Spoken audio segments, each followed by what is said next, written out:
السلام علیکم ورحمۃ اللہ وبرکاتہ۔ بسم اللہ الرحمن الرحیم۔ جیسا کہ ہماری کلاسز صفات الحروف پہ کنٹینیو ہیں، پچھلی کلاس میں ہم نے صفت توسط کے بارے میں پڑھا تھا اور آج کی کلاس میں ہم صفت استعلا کے بارے میں جانیں گے۔ سب سے پہلے جانتے ہیں استعلا کے لغوی معنی۔ استعلا کے لغوی معنی ہیں بلندی چاہنا، یعنی کہ آواز کے اندر جو بلندی ہوتی ہے وہ، اور اصطلاحی معنی ہے زبان کی جڑ کا تالو کی طرف بلند ہونا، اسے استعلا کہا جاتا ہے۔ اب ہم جانتے ہیں صفت استعلا کن حروف میں پائی جاتی ہے اور یہ کتنے ہیں۔ صفت استعلا 7 حروف میں پائی جاتی ہے اور انہیں حروف مستعلیہ کہتے ہیں، یعنی کہ 7 حروف کے اندر صفت استعلا پائی جاتی ہے، جن حروف کو ہم حروف مستعلیہ کہتے ہیں۔ اب حروف مستعلیہ کون کون سے ہیں؟ خ، صاد، ضاد، غین، ط، قاف اور ظ، یہ 7 حروف مستعلیہ کہلاتے ہیں اور ان حروف کے اندر صفت استعلا ہے اور ان کا مجموعہ ہے خص ضغط کل، خص ضغط کل۔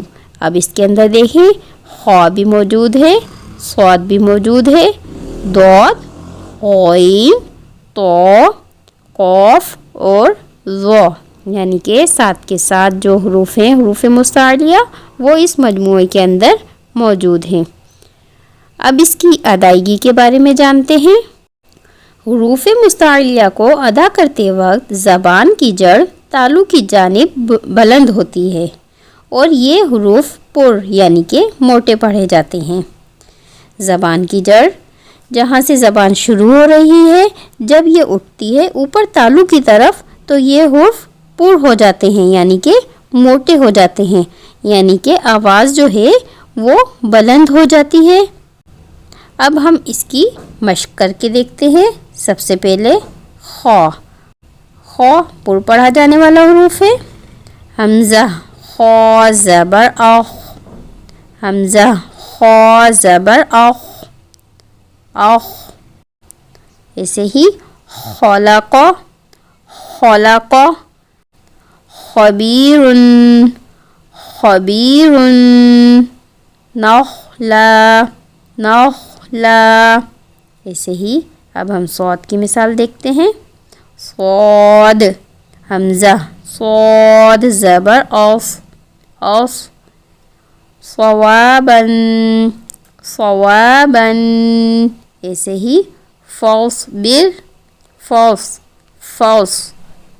دیکھیں اسے صاد کو ان حروف کو جو ہے پر پڑھنا ہے، یعنی کہ موٹا پڑھنا ہے۔ اگر ہم باریک پڑھیں گے تو یہ حروف ہی چینج ہو جائیں گے۔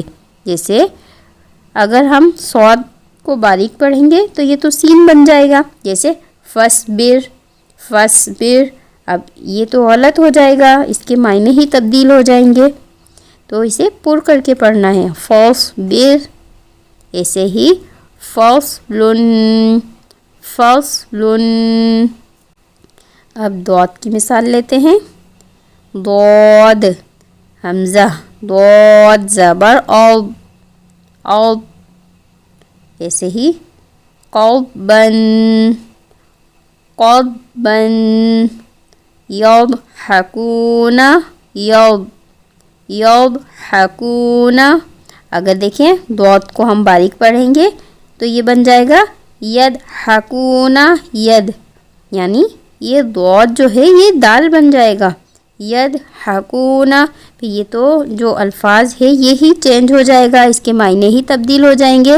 تو ہمیں کوشش کرنی ہے کہ جو حروف جس طریقے سے ادا کرنا ہے اس طریقے سے ہی ادا کیا جائے، یعنی کہ پر کر کے حروف کو ادا کیا جائے، جیسے یضحکون۔ ایسے ہی اخرجت الارض، اخرجت الارض۔ اب غین کی مثال لیتے ہیں۔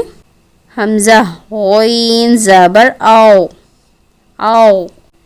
ایسے ہی یغنی، یغنی۔ فراغت، فرغت غاسق غاسق. اب تو حمزہ تو زبر اوت اوت. اس میں دیکھیں قلقلہ کی صفت بھی موجود ہے. اوت اوت. ایسے ہی طبقاً طبقاً. اطعام اطعام. طوا طوا. اب قوف کی مثال لے لیتے ہیں.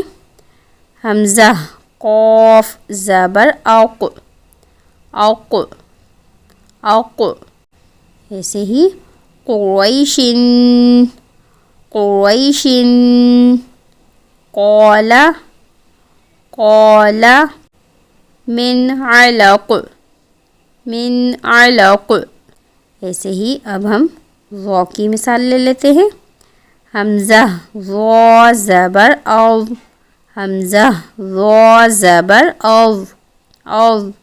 ایسے ہی ینظرون ینظرون. محفوظ محفوظ. حافظ حافظ.